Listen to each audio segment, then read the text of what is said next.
আসসালামু আলাইকুম। বর্তমানে একটা কথা খুবই ভাইরাল যে ফকির যদি পয়সাওয়ালা হয় তাহলে তার কথাবার্তার স্টাইল চেঞ্জ হয়ে যায় এবং কি তার চাল চলনও চেঞ্জ হয়ে যায়। তো এই কথাটা যে বাইর করছে, আমার মনে হয় সে একজন বা গায়ক বা হয় না কবি, কিন্তু আমি সাধারণ মানুষ কই সে শালা একটা মূর্খ, মূর্খ অপদার্থ এবং কেউ একটা শিক্ষিত শয়তান। এই কথাটা কেন বলছি? আল্লাহ পাক বলছে যে পরিশ্রম করো, তুমি পরিশ্রম করলে তোমার পরিশ্রমের ফল তুমি একদিন পাবে।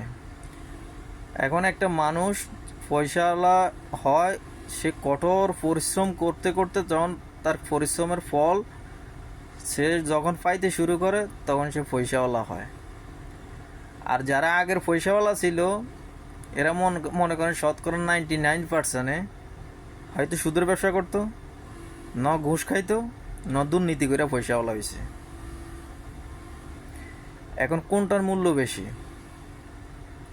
তা আমার কাছে আমি প্রশ্ন রাখলাম, 1971 সালে যখন মুক্তিযুদ্ধ শেষ হওয়ার পরে বাংলাদেশে যখন দুর্ভিক্ষ চলছিল, তখন কয়টা জমিদার ছিল বাংলাদেশে? কয়টা মানুষ পয়সাওয়ালা ছিল? আর এখন বর্তমানে কত মানুষ পয়সাওয়ালা? তো এগুলো কীভাবে এত তাড়াতাড়ি পয়সাওয়ালা হয়ে গেছে? দুর্নীতি করছে, টেন্ডার বাণিজ্য করছে, ঘুষ খাইছে, সুদের ব্যবসা করছে, কইরা টাকার ফাহার কইরা মইরা গেছে। এখন নাতিপুতিরা এগুলা উড়াইতেছে আর বলতেছে যে এরা আগ থেকে পয়সাওয়ালা ছিল। তাদের অতীত গাঁইটা দেখেন। সাপোজ অতীতে যাওয়া লাগবো না, আমলিকের আমলে 17 বছরের আমলে মানে যাদের নুন আনতে পান্তা পুরাইতো তারা মনে করেন কোটি কোটি টাকার মালিক হয়ে গেছে। টেন্ডারবাজি কইরা ঘুষ খায়, সুদের ব্যবসা করছে, এরপর দুর্নীতি করছে। ভবিষ্যতে তাদের ছেলে মেয়ে, তাদের নাতিপুতিকে বলবে কি যে আমার বাপদাদা জমিদার ছিল, ওই জমিদারি টাকা। তাহলে প্রশ্ন রইল যে 1971-এ যে যুদ্ধ শেষ হওয়ার পরে বাংলাদেশে যে একটা দুর্ভিক্ষ ছিল, তো বাংলাদেশে তখন যদি এত জমিদার থাকতো, এত পয়সাওয়ালা থাকতো, তাহলে দুর্ভিক্ষ কেন হয়েছে? এই পয়সাওয়ালা তখন কই ছিল, কই গেছিল, কয়টা ছিল? শতকরা 1%, 2% পয়সাওয়ালা ছিল তখন। আর এখন শতকরা 99% পয়সাওয়ালা। তো প্রশ্ন একটে যে হাদিস শুনছি, ওয়াজও শুনছি, আল্লাহ পাক বলছে তুমি হালাল পথে উপার্জন করো, কঠোর পরিশ্রম করো, তোমার পরিশ্রমের ফল একদিন না একদিন তোমাকে ধরা দিবে। এখন আমি হালাল পরিশ্রম করলাম, আমি গরিব, হালাল পরিশ্রম করলাম, হালাল উপার্জন করে আমার কাছে টাকা আসলো, আমি পয়সাওয়ালা হইলাম। এখন আমি কথা বলতে গেলে যদি বলো যে ফকিরের কি, গরিব যদি পয়সাওয়ালাও তার কথাবার্তার স্টাইল চেঞ্জ হয়ে যায়, তাহলে ভাই আমার প্রশ্ন রইল এখানে যে আমি কঠোর পরিশ্রম করে পয়সাওয়ালা হইলাম, আমার কথার স্টাইল চেঞ্জ হইব না কি সুদখোর, ঘুষখোর, দুর্নীতিবাজের কথার স্টাইল চেঞ্জ হইব? আমি হালাল পরিশ্রম করে টাকা উপার্জন করছি, আমি কথা বললে বুক ফুলাই কথা বলবো, কেন আমারটা হালাল টাকা। আর যে পয়সাওয়ালাগুলো আগে ছিল, বর্তমানেও আছে, এদের হারাম টাকা, বুক ফুলা কথা বলার কোনো চান্স নাই। কেননা দুর্নীতি করে টাকা ইনকাম করছে, সুদ খাই টাকা ইনকাম করছে, ঘুষ খাই টাকা ইনকাম করছে। অতএব হালাল আর হারামে রাইতে দিন এটা যেমন ডিফারেন্স, তেমনি হালালের শক্তি আলাদা আর হারামের শক্তি অন্যরকম। বুঝেন নাই? বাকিটা ইতিহাস। তো যে মূর্খর বাচ্চা, শিক্ষিত শয়তান আর কি, যে শিক্ষিত শয়তান এই ডায়লগটা বার করছে, পয়সা গরিব ফকির যদি পয়সাওয়ালা হয় তার কথাবার্তার স্টাইল চেঞ্জ হয়ে যায়, এই চেঞ্জ হয়ে যায়, ওই চেঞ্জ হয়ে যায়।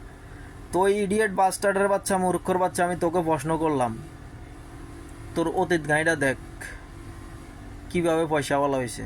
হয় দুর্নীতিবাজি করছে, না ঘুষ খাইছে, না সুদের ব্যবসা করছে, নাইলে একটা মানুষ কীভাবে হঠাৎ করে আঙ্গুল ফুলা কলা গাছ হয়ে যায়।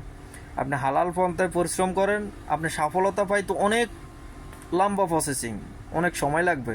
আর আপনি হারাম পথে টাকা উপার্জন করেন, আপনি খুব দ্রুত পয়সাওয়ালা হইতে পারবেন। আমার এতটুক বয়সে আমি আলহামদুলিল্লাহ বাংলাদেশে বহুত জায়গা ঘুরছি, যা দেখছি সুদখোর, ঘুষখোর, দুর্নীতিবাজ, এদের ক্ষমতা বেশি, এদের দাপট বেশি। এদের পয়সা বেশি, আবার এদের কথাও বড় থাকে। আর যে সৎ পথে ইনকাম করে, যে সৎ পথে চলে, তার কোনো দাপট থাকে না বা তার কোনো মূল্য থাকে না। অতএব এটাই হলো বাস্তবতা। বাস্তব কথা বলেন। বাংলাদেশে যদি এত জমিদার থাকতো, এত যদি পয়সাওয়ালা থাকতো, তাহলে যুদ্ধের পরে যে দুর্ভিক্ষ হয়েছে, দুর্ভিক্ষ না খায় এত এত মানুষ মারা গেছে কেন? তখন কোথায় ছিল এই পয়সাওয়ালা, এই জমিদার?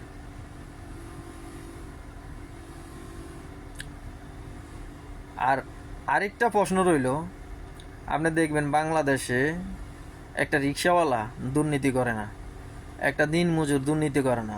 যেগুলো শিক্ষিত শয়তান, শিক্ষিত জানোয়ার, শিক্ষিত শয়তান, শিক্ষিত জানোয়ার, শিক্ষিত মানুষ নামে একটা দল আছে না, গ্রুপ আছে না, এগুলা বেশি দুর্নীতি করে, এগুলা বেশি চাঁদাবাজি করে, এগুলা বেশি অবৈধ কাজ করে, এগুলা বেশি টেন্ডারবাজি করে। একটা রিক্সাওয়ালা করে না, একটা দিনমজুর করে না। অতএব শুধু একটা মানুষ শিক্ষিত হইলে হয় না, সুশিক্ষিত হওয়া লাগে। বাংলাদেশে তাহলে দেশ থাকতো না, এখনও আছে। শিক্ষিতর মধ্যে এখনও 10% শিক্ষিত লোক খুবই ভালো, খুবই সৎ। আর 90% শিক্ষিত লোক হইল হারামি, দুর্নীতিবাজ। তো যে শিক্ষিত শয়তানরা এই ডায়লগটা বাইর করছে, তার অতীত গাঁইটা দেখেন। হয়তো তার বাপ ছিল দুর্নীতিবাজ, নয় তার দাদা ছিল দুর্নীতিবাজ, ঘুষখোর, চাঁদাবাজ, মানে তার ফ্যামিলিতে একজন না একজন ছিল। তার অতীতটা গাঁইটা দেখেন। যে শিক্ষিত শয়তান এই ডায়লগটা বার করছে।